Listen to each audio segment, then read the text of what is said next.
Hello, I'm the Eternal Newbie. The extra L is for legit. Because if you play this brand new subclass, your friends and party members will probably think you are legit crazy. I know mine do. But then again, they did before. That doesn't matter. They're going to think you're crazy because today's Warlock subclass is based on the belief that, despite all evidence to the contrary, the gods don't exist. Throw in a patron that loves messing with people, and you get the Atheist Paladin. Let's take a look. You have discovered the awful truth about the world. Something so big. If it were to get out, it would shake the very foundations of reality. Why, you are the only one smart enough to see the truth. You don't know. Maybe it was all those times you were dropped on your head as a baby. Or maybe because your parents resided on the same branch of the family tree. Whatever it is, only you see the truth. The gods never existed. Now you just have to prove it. In order to do this though, you're gonna need a patron. Let's talk about that patron. You are not alone in your righteous quest. Unbeknownst to you, a powerful entity has decided to aid you. This entity, hereafter referred to as Jerkface, can be described in 3 words. Powerful, bored, and, Jerkface. Having heard of your unbelievable quest, she has decided to aid you because it is hilarious. One night, she came to you in your dreams and gave you the idea to beat the lying clergy at their own game. You, believing this to be your own idea, took up the mantle and became the world's first, and only, Atheist Paladin. Now, roleplaying the Atheist Paladin can be tricky. The keys to roleplaying this Warlock subclass are: you believe 3 things with all your heart, and no amount of evidence or convincing shall ever convince you otherwise. Number 1, you are smarter than everyone else. Number 2, you are right and everyone else is wrong. Number 3, you are a paladin. Any evidence to the contrary is ignored as fake news. Your party members and most NPCs will quickly figure out you're not a paladin, with the more knowledgeable ones recognizing you as a warlock. No matter what they say, don't believe them. After all, they actually believe the gods exist. Morons. I have a big retraction to make. Last time I told you birds weren't real. They are definitely real. I am extremely sorry for spreading misinformation. I did not mean to, but I have been shown the light by someone very smart, and he's also very handsome, and not at all scary, and he told me birds are real, and it is definitely not a conspiracy by the U.S. government in association with the Sesame Workshop. Oh, and all of you should definitely watch Sesame Street all the time. Okay, Mr. Bird, I did it. Now please just leave me alone. I'm sorry. Yes, sir. I'll go to the store, I'll buy more birdseed. Send help. Your patron lets you choose from an expanded list of spells when you learn a Warlock spell. The following spells are added to the Warlock spell list for you. For this list, I tried to choose the least used Paladin spells, but I wasn't sure, so I just went with this.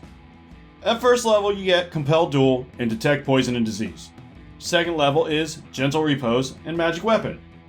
At third level, you get Create Food and Water, Magic Circle. Fourth is Locate Creature and Aura of Life. And finally, at 5th level, you get Dispel Good and Evil and Raise Dead. I threw Raise Dead in there so you can raise a dead NPC and then not believe them when they tell you all about the afterlife. I mean, who's going to know more about the afterlife? A warlock who mistakenly believes themselves to be a paladin? Or somebody that's dead and has experienced it? The answer is obvious. At first level, you get Just Like a Real Paladin. Because your patron delights in messing with you, she gives you paladin adjacent abilities in place of true paladin abilities. As such, at first level you gain proficiency with medium armor, shields, and longswords. Also at first level, you get Advanced Paladin Smite. Your patron bestows upon you the ability to smite your foes with a mighty Eldritch Blast, or a smite. When you hit a creature with a melee weapon attack, as a bonus action, you may shout the words, Paladin Smite! And cast Eldritch Blast on the enemy. When you use this ability while you are within 5 feet of a hostile creature, you do not have disadvantage on the attack roll. You may use this ability a number of times equal to your proficiency bonus. You regain all uses on a long rest. Now any boring old paladin can use Channel Divinity. But you're the only one who gets the much more awesome Channel Inferiority ability.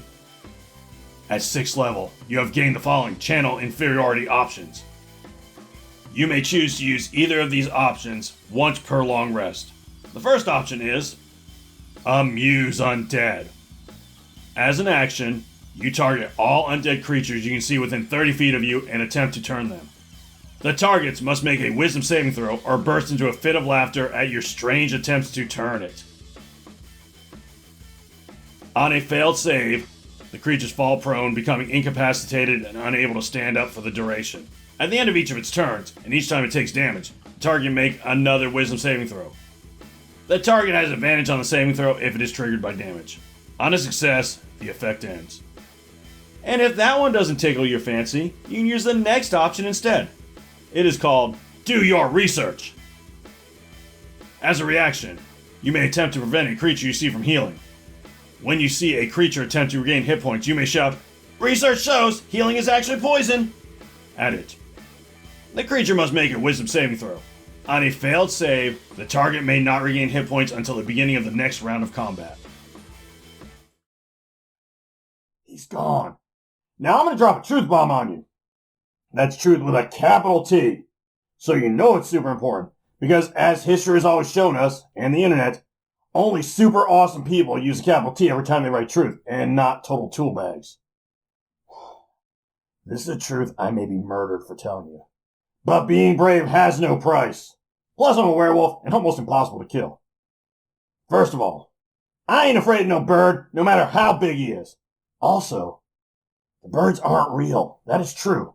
But it's just a distraction from the actual problem. You see, I now know why they were replaced. That big yellow jerk let something slip while I pretended to pass out from fear. You know, the fainting goat defense. It was ordered. Ordered by the true ruler of the world. The world is run by a secret cabal, controlled by just one person. And by person, I mean possibly a demon, because no one who has ever gotten close enough to her has lived to tell the tale. This monstrous puppet master who controls all our destinies is none other than Dora the Destroyer! Or she's more well-known, Dora the Explorer. Come on! Vamonos to hell. Alrighty then. Let's go ahead and just finish this, I guess. Beginning at 10th level, you get your very own aura. The Aura of Distrust. You and friendly creatures within 10 feet of you have advantage on all saving throws against being charmed. Whether this is a gift from your patron, or being around you has made your friends less trusting, is currently unknown. At 18th level, the range of this aura increases to 30 feet. Starting at 14th level, you have finally figured out the last major paladin skill. Kind of. You have discovered Bad Touch. Your creepy touch can cause wounds. You have a pool of damaging power that replenishes when you take a long rest. With that pool, you can remove a total number of hit points equal to your Warlock level times 3. As an action, you can touch a creature and draw power from that pool to remove a number of hit points from that creature, up to the maximum amount remaining in your pool. If you or your companions are fighting the creature, or if it is aware of your special reputation, make a deception check contested by its insight. If you succeed on your deception, the creature takes full damage as normal. If you fail your deception check, the creature takes no damage and you lose no bad touch points from your pool. So that was the Atheist Paladin Warlock. Oh wait, sorry, I almost forgot. There is a very specific multi-classing restriction. If you take this subclass and are a paladin or cleric at the same time, you must always sit in the darkest corner of the tavern, constantly talking about how much you hate yourself for following a false god. Thank you very much to the German Machine, aka Maluku, for the suggestion on that one. What do you think? How about letting me know with a comment or a like or something? Ooh, I know. You all should totally ask your DMs if you can play this and totally link the video. Thank you so much for watching. And thank you double if you didn't pick up on my subtle attempt to get you to share my stuff. As always, play your character. Don't let your character play you.